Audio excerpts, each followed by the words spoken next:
Assalamualaikum warahmatullahi wabarakatuh. Saya Vira Desrianti Aprilia.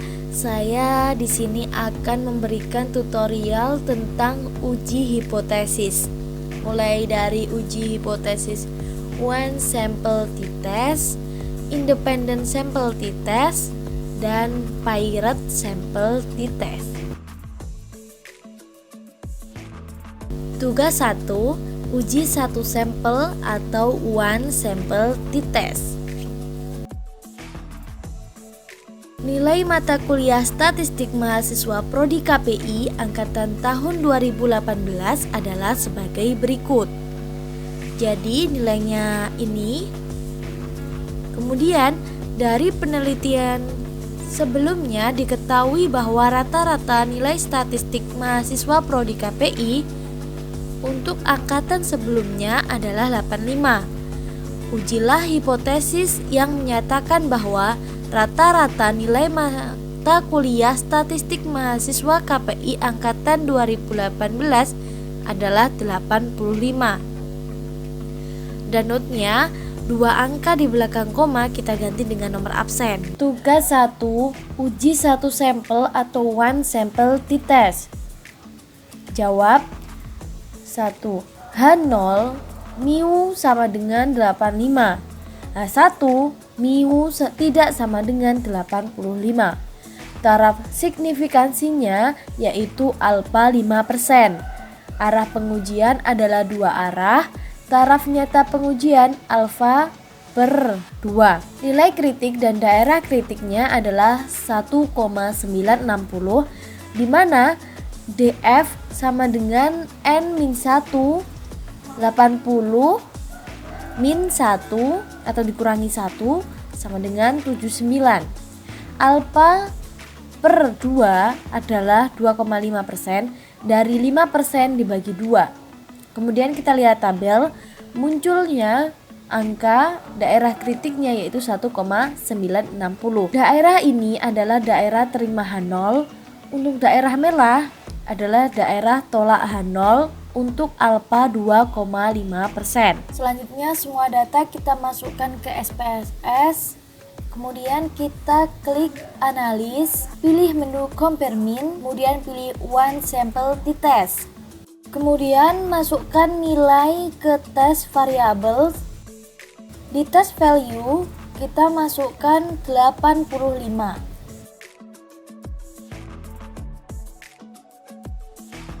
Kemudian kita oke. Jadi tampilan outputnya akan seperti ini. Kemudian outputnya akan seperti ini. Kita fokus ke T dan SIG. T, nilai T hitung sebesar 4,871 yang berada di daerah tolak. Jadi di daerah merah. Sedangkan SIG P-value adalah 0,000, yaitu lebih kecil dari 2,5% atau 0,025, sehingga itu adalah daerah tolak H0. Jadi kesimpulannya, artinya rata-rata mata kuliah statistik mahasiswa KPI angkatan 2018 tidak sama. Tugas kedua, analisis uji T2 sampel saling bebas atau independent sample t-test. Kasusnya, seorang mahasiswa akan meneliti keterlibatan kerja karyawan di sebuah perusahaan yang ditinjau dari model kepemimpinan, yaitu model kepemimpinan transaksional dan kepemimpinan transformasional. Berdasarkan 40 sampel, sebagai penelitian, masing-masing diambil 20 sampel untuk karyawan yang dipimpin dengan model kepemimpinan transformasional dan 20 lainnya dipimpin dengan menggunakan model kepemimpinan transaksional. Adapun data keterlibatan kerja karyawan dapat dilihat sebagai berikut. Keterlibatan kerja dengan model kepemimpinan itu ada transaksional, ini datanya, transformasional, ini juga datanya. Jadi tugasnya, pertama, laksanakan analisis uji T2 sampel saling bebas atau dengan disebut independent sample t-test untuk data tersebut di atas dengan komputer program SPSS for Windows. 2. Lakukan kegiatan sebagai berikut. A. Buatlah hipotesis 0H0 dan hipotesis alternatif atau H1. B. Ujilah hipotesis-hipotesis tersebut dengan taraf signifikansi 0,05 atau 5%. C. Interpretasi dan simpulkan hasil analisis uji T2 sampel saling bebas atau independent sample t-test tersebut. Kemudian, buatlah video tutorial dengan cara penyelesaian dan jelaskan hasilnya. Tugas 2, analisis uji T2 sampel saling bebas atau independent sample t-test. Jawab. H0 μ1 sama dengan μ2. Artinya, rata-rata kepemimpinan transaksional dan kepemimpinan transformasional itu sama. H1 μ1 tidak sama dengan μ2. Artinya, rata-rata kepemimpinan transaksional dan kepemimpinan transformasional tidak sama. Taraf signifikansi yaitu alfa 5%. Arah pengujiannya adalah 2 arah. Taraf nyata pengujian alfa per 2. Nilai kritik dan daerah kritiknya adalah 1,960, di mana DF N1 plus N2 min 2 sama dengan 20 ditambah 20 dikurang 2 sama dengan 38.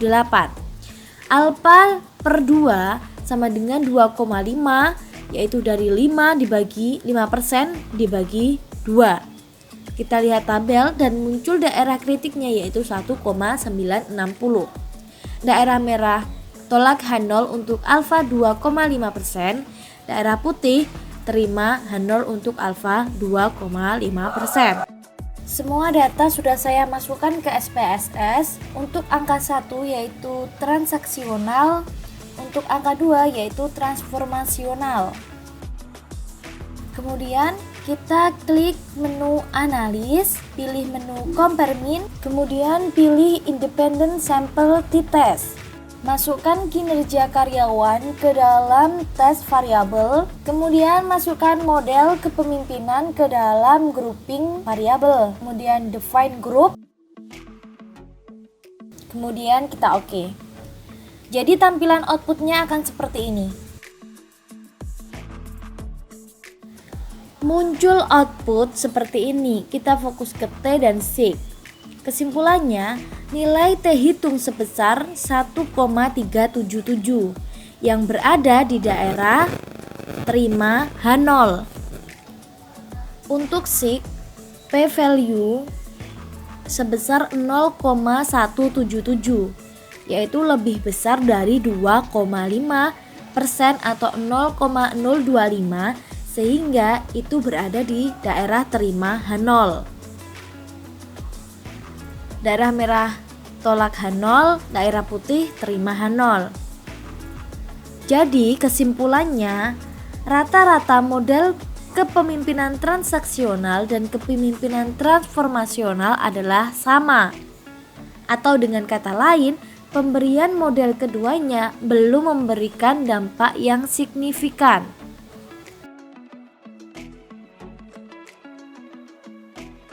Tugas ketiga, analisis uji T2 sampel berpasangan atau paired sample t-test. Kasusnya, sebuah perusahaan yang bergerak di ladang marketing ingin meningkatkan kinerja karyawannya dalam hal menjual produk. Untuk itu, perusahaan tersebut memberikan training pada karyawannya.